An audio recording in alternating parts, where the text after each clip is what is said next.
Hey guys, what's up tayo? Ayan, magre-reveal tayo ng ng ating nagastos from Lokban, Quezon to Batangas to Iloilo.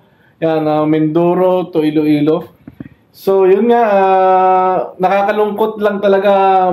Gusto ko sana ipakita yung videos kung paano ako nakasakay ng Roro, kung paano ako liban sa Panay Island. Ang masama lang talaga ay yung aking SD card ay na na reformat yata. Hindi ko lang alam bakit nawala doon sa SD card ko. Nag-automatically siya na nag-delete. And lahat ng vlog ko sa Iloilo nawala. Nang hinayang ako sa isang buwan na mga videos na ginawa ko doon na hindi ko na na-edit kasi naiwan ko yung laptop ko. Iniwan ko talaga yung laptop ko sa Quezon Province. So, yun nga, nakakahinayang yung lahat ng pinagpaguran doon sa Iloilo, lahat ng magagandang area na pinuntahan ko talaga. Tsaka yung ng ADB, yung paano gumagana yung umaanda ng ADB sa kabundukan. Sayang, hindi ko na-save yung mga pagkakataon na yun. Pero ngayon, itong vlog nito ay i-reveal natin kung magkano mga pamasahin natin sa from Iloilo, from Quezon Province to Batangas to Iloilo, yan, via Mindoro. So, yan nga, itong May lang, 2024, so yun nga, nag-full tank ako sa Lokban, Quezon. 400 pesos ang ating pinul tank. So, ang gamit natin nga, ito, yan, ADB 160. From Lokban, 8:30 ng gabi. Katatapos ko lang ng endurance, guys. Yan, panoodin yung vlog ko sa endurance also. Yan, katatapos ng endurance, nagtakbo na ako pa, Batangas. So, dumating ako sa Batangas ng 10 o'clock, 10:30 from Quezon Province to Batangas. Luckily, mayroong barkong palis. Sumakay na agad ako sa Montenegro. Ang Montenegro, binayaran ko is 1,400. Lahat-lahat na yon. 1,400 plus 65 dun sa entrance na binayaran ko. Yata yun sa parking area. Hindi ko alam matandaan. 65 plus 1,400. Ngayon, 1,400, yun. Montenegro tayo, isa't kalating oras papunta ng Calapan, Mindoro. From Calapan, Mindoro, guys, yan, travel tayo gabi, alas 2, papunta ng Rojas, Mindoro. Kaso lang, kasamaan ng panahon nung gabing yon, natigil tayo sa Mindoro, tumigil tayo sa Mindoro ng dalawang oras mahigit sa sobrang lakas ng ulan. So, nung alam kong hindi titila, nagano na ako sa ulan, and so nakikita ko nag-uumaga na, and mayroon tatlong bar na nabawas na sa aking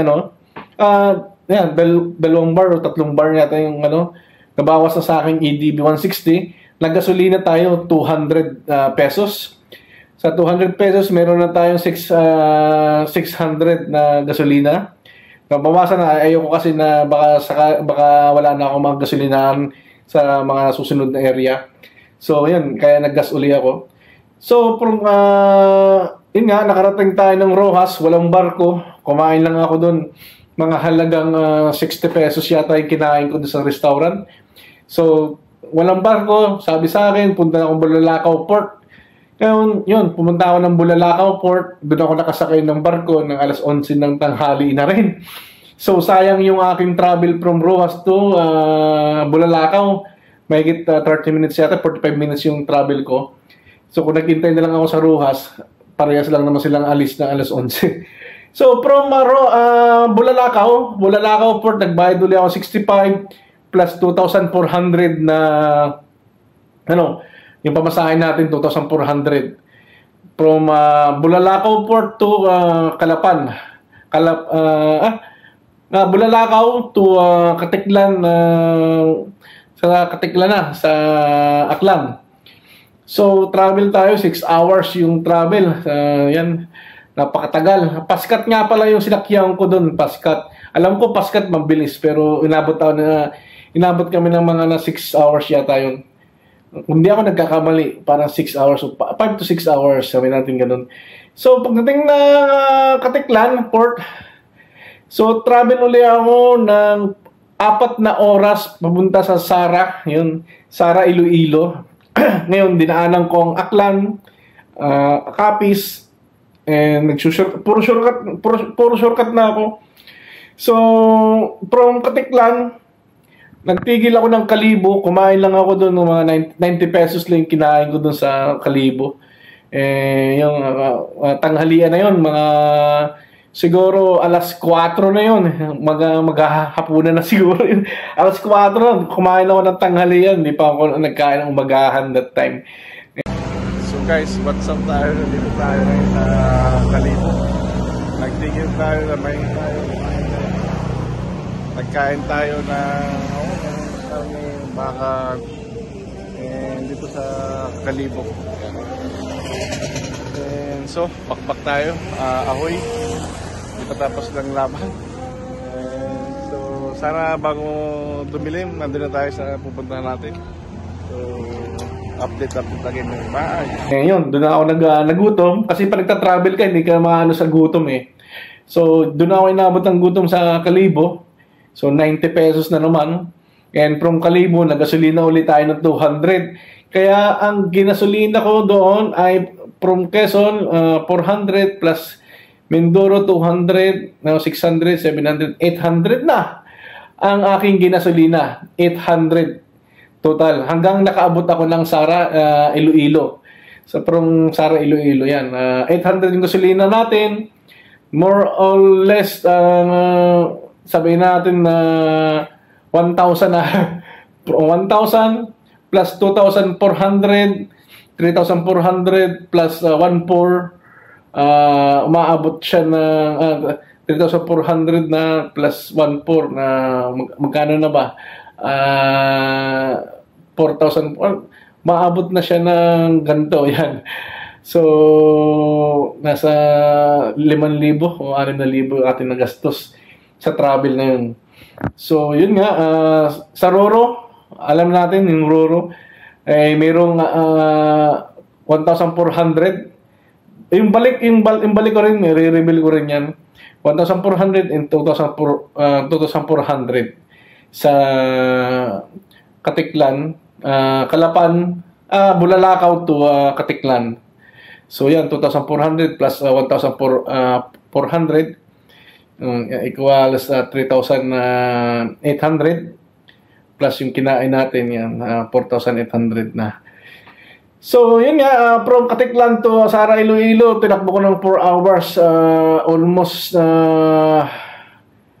to 24 hours in aking travel, pero buhay na buhay ako. And yan nga, tips ko lang sa iyo, minom kayo ng kung hiyang sa inyo yung Red Bull, and ang ininom ko kasi Red Bull and Sting. Yun lang ininom ko nung umalis ako. So yun, alive na alive tayo nun. And sa mga palakain niya, kumain kayo, gusto nyo. Kaso lang, nakakaantok pag kumakain kayo. Yan, from endurance ako, tumakbo ako ng Quezon, Batangas to Mindoro to Iloilo. So yan, tip ko lang nga pala sa Mindoro, i-reveal ko din dito sa video ito, yung pabalik ako. Kasi simula nung lumapag ako ng Mindoro, ramdam ko na may something wrong in the Mindoro. Kaya may na-aksidente tayo nung pauwi tayo. Kasi naramdaman ko na simula pa nung kahit anong ingat mo. Kaya sa mga kagaya kong mga riders, yung mga endurance dyan, tsaka yung mga Philippine Loop diyan, ingat tayo, riding safe, kahit anong ingat mo kung talagang darating. Pero mas mabuti ng doble ingat tayo. May natutunan tayo dito sa aking susunod na video ito. Kaya abangan nyo yung video ito. So, yan na. Sana nakatulong ako sa tips na ito. And hindi ko na iniintay ma-recover pa yung mga videos kasi tatagal. And so, yan nga. Ito na, sinabi ko na sa inyo. So, sana nakatulong tong video ito. Sa schedule nga pala, may mga schedule sila na i-reveal ko sa susunod. Kasi may hindi pare-parehas yung schedule ng ng Roro nila. Kaya paswertihan lang talaga ng sakay. So, see you guys in next vlog.